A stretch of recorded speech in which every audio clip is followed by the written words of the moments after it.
와서는 사회주의 혁명을 시도하는 운동을 계속했는데 7명 가운데 5명은 먼저 죽고 2명은 살아남아서 끝까지 싸웠습니다. 결국 혁명에 성공하여서 1975년 5월에 정권을 차지합니다. 그로부터 1975년부터 79년까지 4년 동안 약 200만 명의 인구를 무차별 살해합니다. 의사, 교사, 전문인, 지식인을 가리지 않고 안경만 쓰고 글만 쓸 수 있는 사람은 다 죽였습니다. 이로 인해서 캄보디아의 지식기반이 무너지게 되고 사회 기반을 회복하는데 최소 100년 걸릴 것이라고 이렇게 내다보고 있습니다.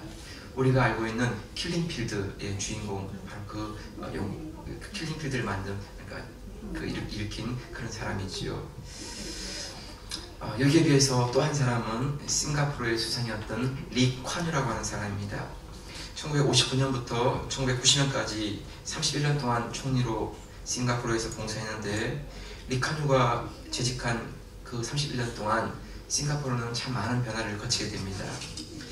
2차 대전 당시 싱가포르는 일본의 식민지였습니다. 착취와 약탈을 당하였죠. 전쟁이 끝난 뒤에는 말레이시아 연방에 편입되었습니다. 주권을 갖지 못했습니다. 서울시 정도의 땅덩어리에 천연자원이라고는 하나도 나지 않았습니다. 당시 국민소득 연 400불, 최빈국에 해당하는 나라였고 연일 폭동이 계속되는 나라였습니다. 그런 서울시 같은 땅덩어리에서 4개의 언어가 있었습니다. 말레이시아어, 중국어, 영어, 또 다른 언어. 그래서 4개의 언어, 4개의 민족, 그 사이에 수많은 갈등과 혼란이 반복되었습니다.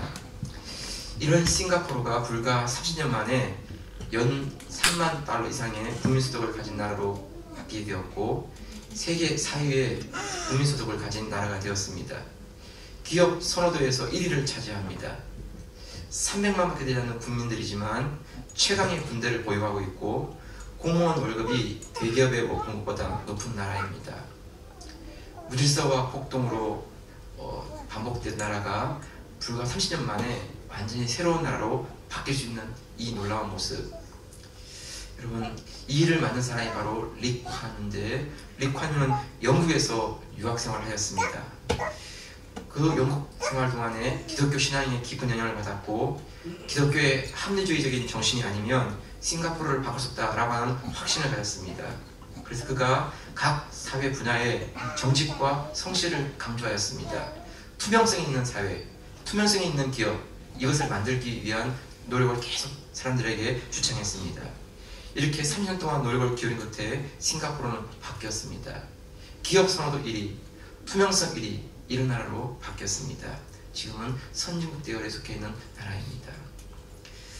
여러분, 한 나라가 바르게 세워지는 것은 참 쉽지 않습니다. 시간도 많이 걸립니다. 그런데 한 나라가 무너지는 것은 순간입니다. 30년 만에 한 나라가 이렇게 변화되는 모습이 있다면 불과 4년 만에 한 나라가 완전히 무너져서 그것을 다시 회복하는데 100년이 걸리는 그런 시간을 가지게 되는 것입니다. 여러분, 좋은 신념, 좋은 비전, 좋은 꿈을 가지고 좋은 사회, 좋은 공동체를 만드는 노력, 이것이 얼마나 소중한 것인가를 우리가 함께 배우게 되는 것입니다. 오늘 본문은 다윗이 사울의 추격을 피해서 이제 도망다니는 가운데 아둘람 굴에 피해 있는 가운데 일어나고 있는 사건입니다. 이 아둘람은 유대 광야에 있는 한 곳이었습니다. 광야라고 하는 곳이지만 척박한 곳이고 메마른 곳이기 때문에 사람들이 잘 오지 않습니다. 그런 오지 않는 사람들 가운데 하나씩 둘씩 다윗이 있는 그 모임에 오기 시작했습니다. 그래서 400명의 사람들이 모여들었습니다. 여러분 1절을 같이 한번 보실까요? 1절 말씀 시작. 그러므로 다윗이 그곳을 떠나 아둘람 굴로 도망하며 그 형제와 아비의 온 집이 듣고는 그리로 내려가서 그에게 이르렀고, 다윗이 아둘람 굴에 숨었다라는 소식이 들려서 그 형제와 아비와 가족들이 그곳으로 이렇게 찾아가게 되었습니다. 함께 이제 생활하게 되는 것이죠. 그렇게 해서 10명, 20명, 50명, 100명 이렇게 해서 그곳에 아둘람 공동체가 만들어졌는데 나중에 그 인원은 한 400명까지 이렇게 늘어나게 되었습니다. 여러분, 이렇게 시작된 작은 공동체, 이렇게 세워진 작은 공동체에서 어떤 일이 일어났을까요? 거기에 모인 사람들은 어떤 사람들일까요? 우리가 오늘 본문을 보면서 이렇게 좀 같이 말씀을 나눠주겠습니다. 우선 2절 말씀인데 이제 2절을 같이 한번 보시죠. 2절 시작. 환난당한 모든 자와 빚진 자와 마음이 원통한 자가 다 그에게로 모였고 그는 그 장관이 되었는데 그와 함께한 자가 400명가량이었더라. 아들람 공동체에 모여든 구성원들의 종류를 크게 세 부류로 나눌 수가 있는데 환난당한 사람, 빚진 사람, 원통한 사람, 그런 사람들이 이렇게 주로 모였다는 것입니다. 열심히 일해도 제대로 먹고 살기가 힘든 그런 사회, 그리고 억울한 일을 당했지만 어디 호소할 데가 없는 그런 사람들, 빚을 갚으려고 아무리 애써도 늘어나는 이자를 갚아줘서 결국 도망쳐야 되는 사람들, 그리고 뭔가 마음 가운데 있는 그 한과 응어리를 가지고 원통하게 삶을 사는 사람들, 누구를 만나도 누구에게 호소해도 도움받을 수가 없는 사람들, 그들 한 사람, 두 사람씩 이렇게 모여와서 아둘람 공동체에 모이게 되었다는 것입니다. 다윗은 그들의 장관이 되었습니다. 그들의 리더가 됐다는 것이죠. 장관이라 해서 누군가가 이렇게 섬겨주고 챙겨주는 그런 자리가 아닙니다. 오히려 그에게 오는 사람들을 돌봐줘야 되고 지켜줘야 되고 보호해줘야 되는 오히려 그런 자리가 장관인 자리인 것이죠. 다윗도 자기 한 몸을 지키기가 쉽지 않은데 이렇게 다른 사람들까지 이렇게 하나씩 둘씩 오면서 늘어나니까 그들을 다 돌봐야 되는 게 보통 일이 아니었습니다. 상처가 많은 사람들의 상처를 싸매줘야 되고 눈물이 많은 사람들의 그 눈물을 닦아주면서 그들과 함께하는 그런 시간들을 보내야 했습니다. 우리가 이런 질문을 할 수 있습니다.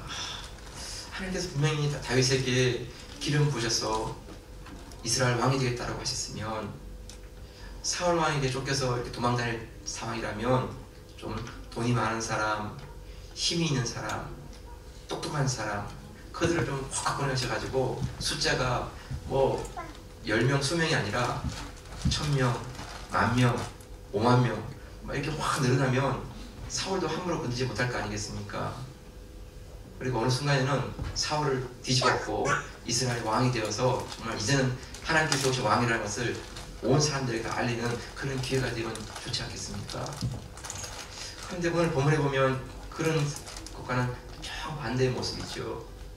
유대 구석에 웅크리고 숨어있고 거기서 찾아오는 사람들은 상처받은 사람, 마음이 아픈 사람, 고통하는 사람, 그런 사람들이 와가지고 그냥 이렇게 땅에 주저앉아가지고 하늘만 쳐다보고 있고, 이 사람들 데리고 어떻게 이스라엘 왕이 될 수 있는 그런 소망이 있고 꿈이 있고, 인간적으로 현실적으로 바라보면 정말 그림이 그려지지 않는 그런 상황 가운데 있는 것이지요.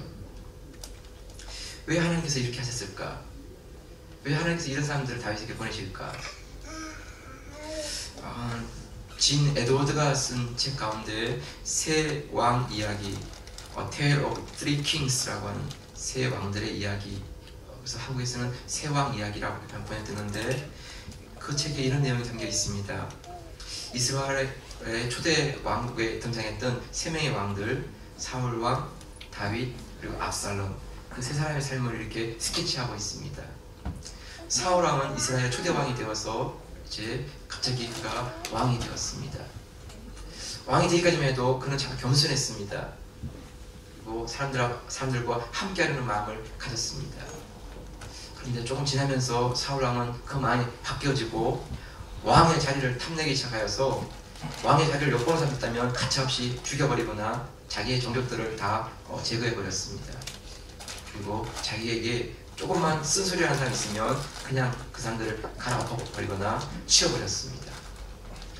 왕의 자리를 지키기 위해서 하나님 말씀도 불순종하고 백성들의 인기에 영합하며 살아가는 그런 모습을 보였습니다. 이런 사울 왕의 모습은 너무나 준비 없이 아무런 훈련 없이 왕의 자리에 올라가자 자기의 자리를 탐내는 다윗을 향하여서 창을 던지고 칼을 던지는 일을 서슴하지 않고 하였습니다. 여러분, 근데 정말 다윗 자기를 향하여서 던지는 그 사울 왕의 칼과 창, 그것은 사울 왕의 창과 칼만이었을까요? 혹시나 다윗도 그런 왕자리에 오르면 자기의 정적들을 향하여서 창을 던지고 칼을 던지는 그런 일을 하는 사람은 되지 않을까요? 네, 여러분, 지금 눈앞에 펼쳐지고 있는 사울 왕의 그 모습은 만약 준비 없이 훈련 없이 왕의 자리에 올라간다면 다윗도 똑같은 일을 반복하는 그런 왕이 될 것입니다. 그래서 하나님은 다윗을 훈련하기 시작하였습니다. 광야의 시간들을 체험하게 하시고 환난당한 사람, 빚진 사람, 고통하는 사람, 그들과 함께하면서 다음에 왕이 되더라도 그 백성들의 아픔, 눈물, 고통을 이해할 수 있는 그런 왕이 되기를 원하셨습니다. 그래서 돈이 있고 힘이 있고 능력이 많은 사람들과 함께하기보다 때로는 사회에서 정말 버림받은 사람들, 아픔 있는 사람들, 그들과 함께하면서 그들을 품어주는 진정한 목자, 진정한 왕이 되기를 원하셨습니다. 이 시간을 통해서 다윗이 깨닫게 된 것은 하나님의 주권입니다. 하나님께서 원하신 자를 세우시고 원하시면 내려오게 하시는 것입니다. 하나님께서 원하시면 올리시고 하나님께서 원하지 않으시면 내릴 수 있는 그 주권, 이것이 하나님께 있음을 철저하게 알게 되었습니다. 사는 것도 죽는 것도 하나님 손에 있다는 것, 이것을 깨닫게 되었습니다. 다윗이 왕이 되어서 압살롬이 반란을 일으킵니다. 그리고 그가 스스로 왕이라고 자처하고 왕궁으로 예루살렘 향하여서 쳐들어왔습니다. 인간적인 마음으로는 얼마든지 왕궁에 있는 백성들을 독려해서 아들과 싸울 수 있었습니다. 그렇지만 다윗은 아무런 싸움을 하지 않고 순수히 왕궁을 빠져나가서 다시 광야로 걸어가는 것입니다. 왜 다윗이 이런 행동을 하는 것일까요? 다윗의 마음속에 정말 하나님께서 다윗의 불순종함 때문에 아들 압살롬에게 왕위를 물려주신다면 그것은 하나님의 계획이라면 그것은 반드시 그대로 이루어질 것입니다. 그러나 반대로 하나님께서 기뻐하시고 다윗에게 궁율과 은총을 베푸신다면 사울이 왕궁을 차지한다 할지라도 다시 하나님은 다윗을 왕궁으로 돌아오게 하시는 그 역사를 일으켜 주실 것입니다. 모든 것의 주권이 하나님께 있고 모든 것의 결정이 하나님께 있음을 고백하면서 그가 왕의 자리에 연연하지 아니하고 왕궁을 빠져나가는 그런 모습을 보여줄 수 있는 것입니다. 여러분, 아둘람 브레스의 이 시간은 다윗으로 하여금 눈물의 의미가 뭔지를 배우게 하셨고 배고픔의 의미가 무엇인지를 알게 해주셨습니다. 그래서 왕의 자리에 올라서 배부름과 안락함 그런 가운데 있다 할지라도 그 광야 시절의 그 배고픔과 눈물 그것을 잊지 아니하고 백성들과 함께 할 수 있고 그들을 품을 수 있는 그런 왕의 모습, 그 모습을 잃지 않게 훈련하신 것입니다. 여러분, 사울은 아무 훈련 없이 왕위에 올랐다가 그의 마지막은 너무나 초라한 모습으로 끝이 나고 말았습니다. 그러나 10년 동안 쫓김과 도망다니는 그런 삶을 보냈지만 그 10년의 시간이 지나고 왕위에 오른 다윗은 평생토록 하나님을 사랑하고 하나님을 높이고 백성을 사랑하는 그런 왕으로 쓰임받게 되었습니다.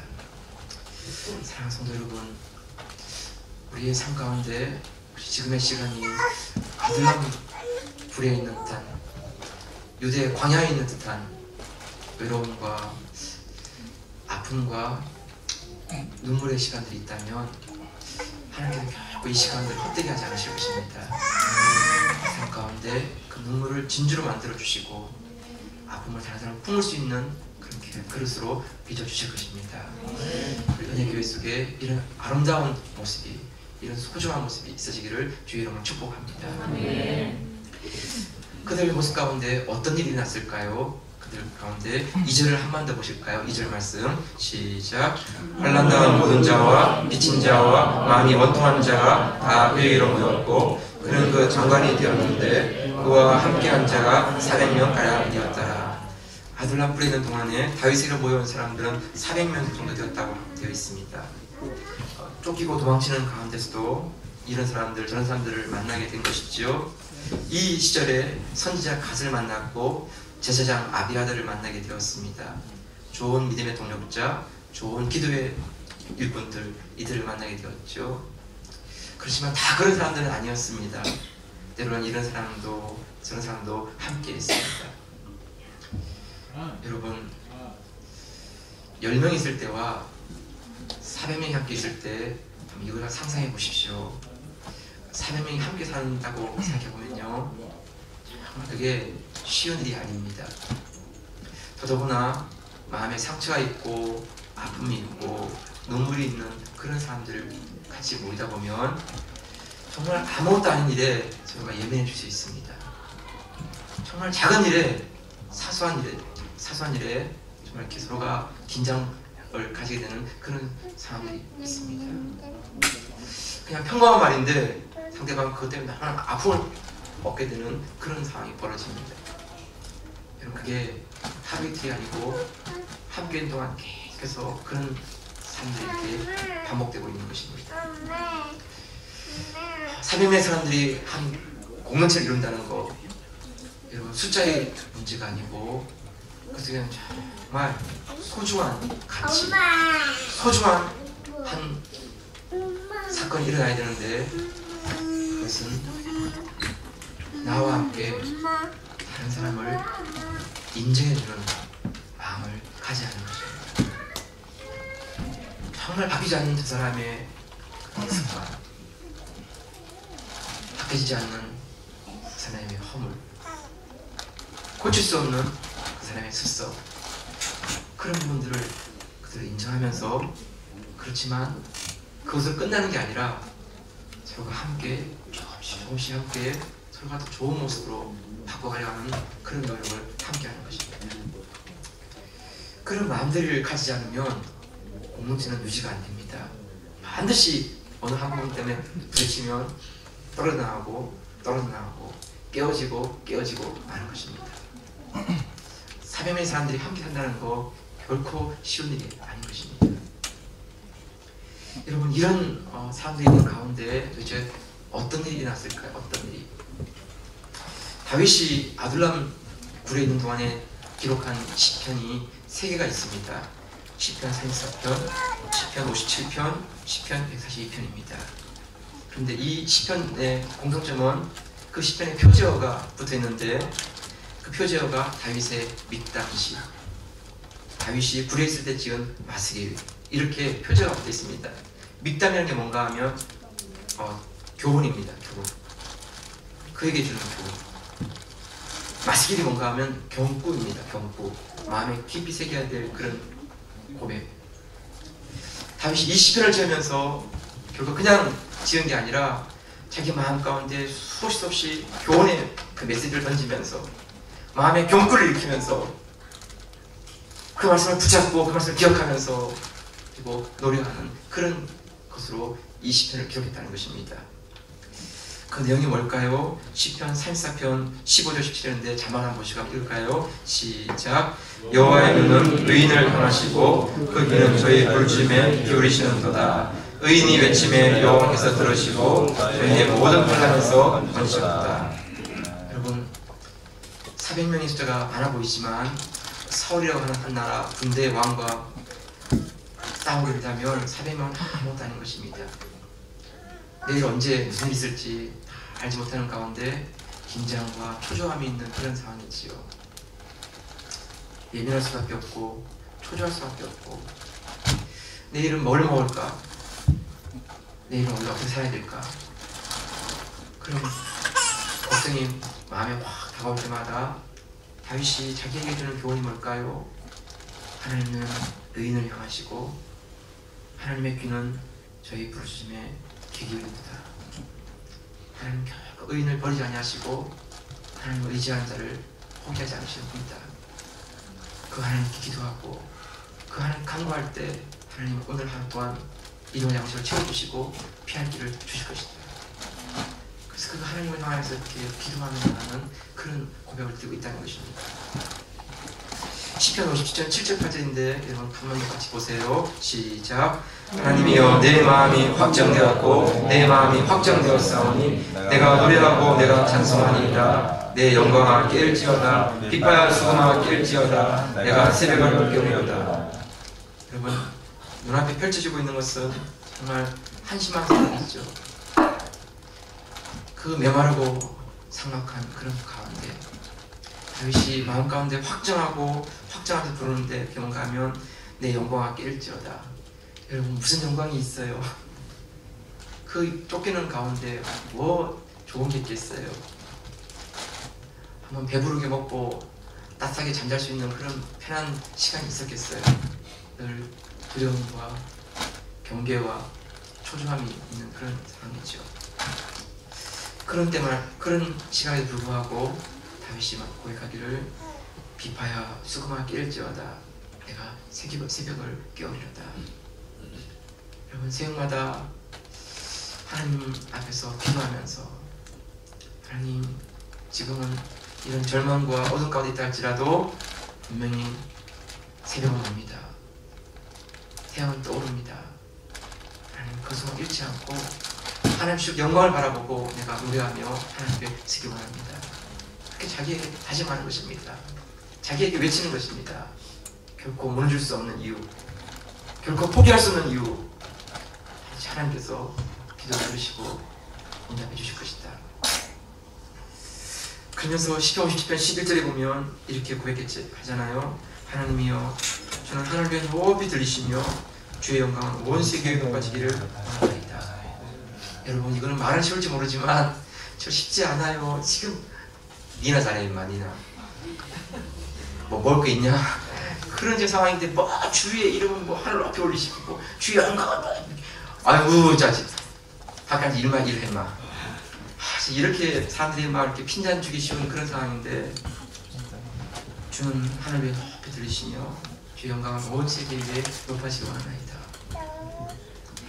여러분 다윗의 마음속에 있는 그 고백 그것은 이것이지요. 지금은 가진 것도 준비된 것도 많지 않지라도 내 삶에 무력한 순간이 다가오고 내 삶에 무너질 순간이 있다 할지라도 하나님 다시는 결코 무너질 수 없는 분이시고 주의 영광은 결코 부인할 수 없는 그 영광이실진데 그 이름과 영광이 높이 들리셔서 그 빛 가운데 내가 나아갈 수 있는 삶되게 달라고 그렇게 기도하며 고백하는 것이지요. 마지막 하나만 더 보실까요? 142편 5절 말씀인데 같이 한번 보세요. 시작. 여호와여 내가 주께 부르짖어 말하기를 주는 나의 피난처시요 생존세계에서 나의 분기지시라 하였나이다. 여러분 아둘람 풀에 숨어있는 그 피난처 여기는 안전하겠지 이렇게 생각하지만 생각해보면 그것도 영원한 피난처가 아닙니다. 진정한 피난처는 하느님 안에 거하는 것이지요. 하나님 지켜주시면 왕궁에 있든 광야에 있든 그 생명을 해치지 않도록 막아주시면 누구도 손댈 수가 없는 것입니다.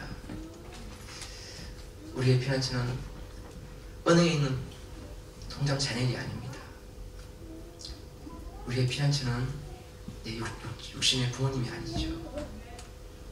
나의 피난처는 나의 영원한 분기이신 하나님 그분이시죠.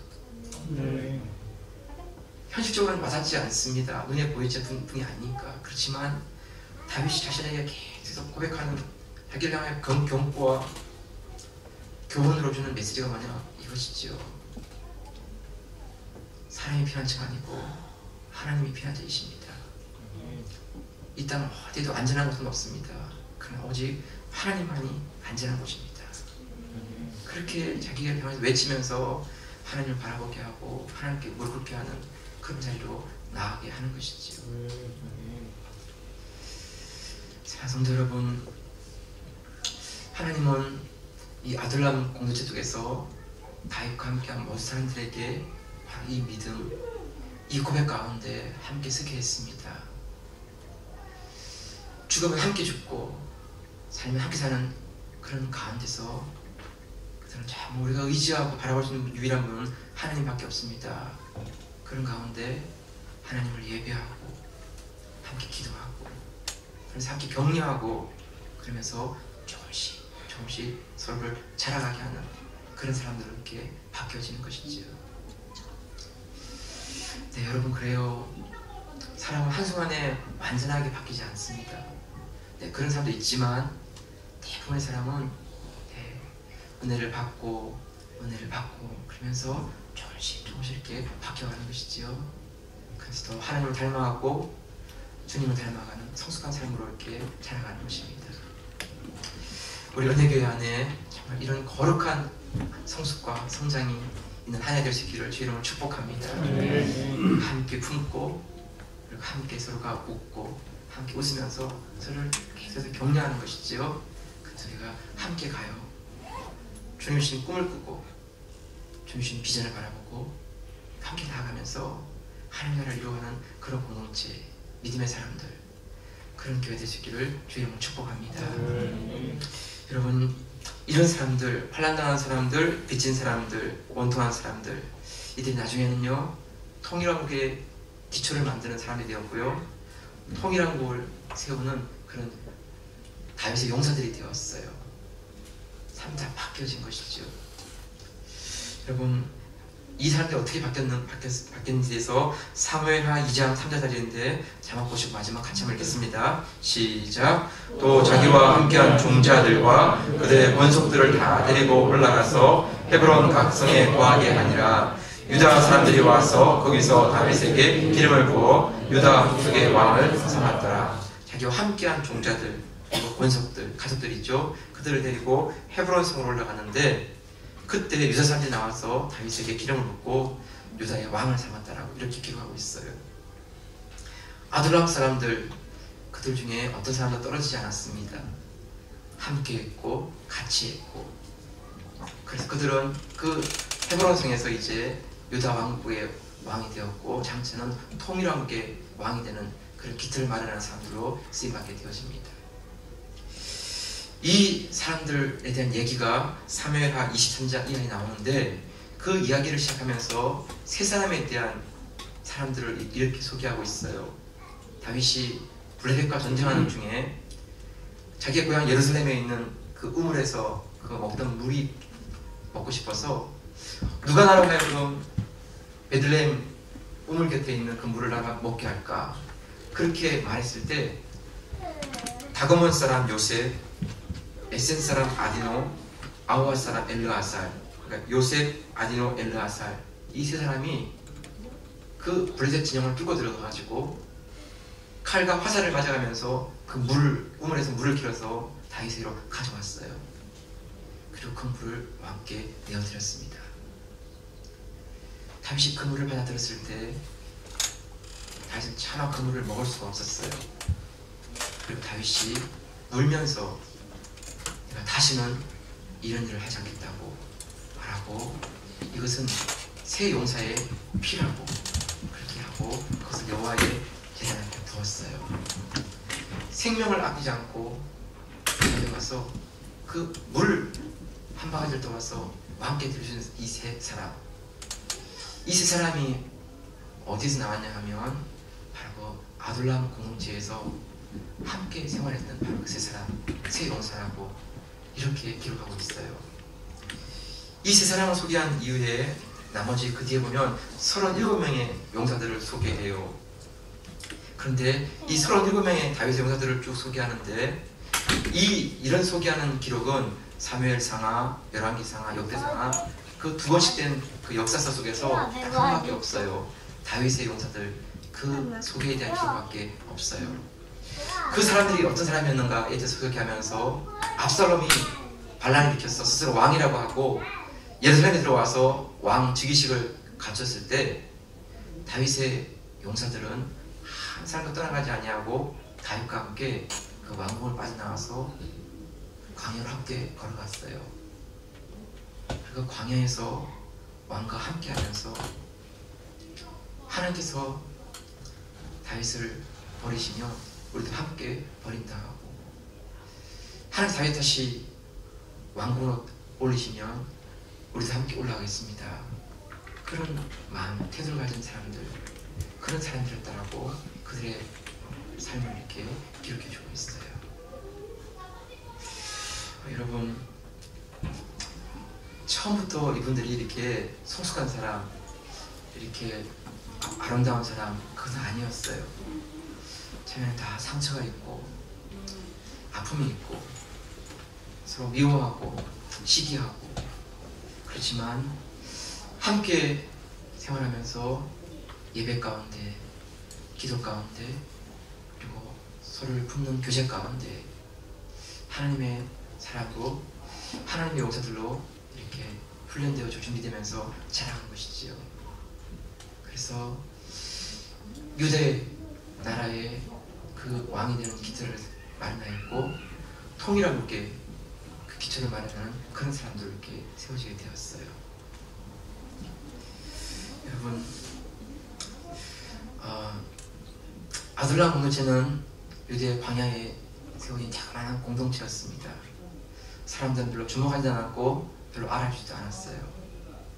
그렇지만 그 공동체 안에서는 새벽마다 기도가 물려나왔고, 그들 삶 가운데는 예배가 떠나가지 않았고, 그들 모임 속에는 정말 하나님에 대한 마음을 가지고 서로의 허물을 품을 수 있고 받아줄 수 있고 서로를 격려할 수 있는 그런 신앙과 믿음이 살아있을 때, 그 공동체는 나중에 이스라엘 전체를 섬길 수 있는 그런 믿음의 사람들로 세우는 그런 사람들로 하나님이 바꿔주셨어요.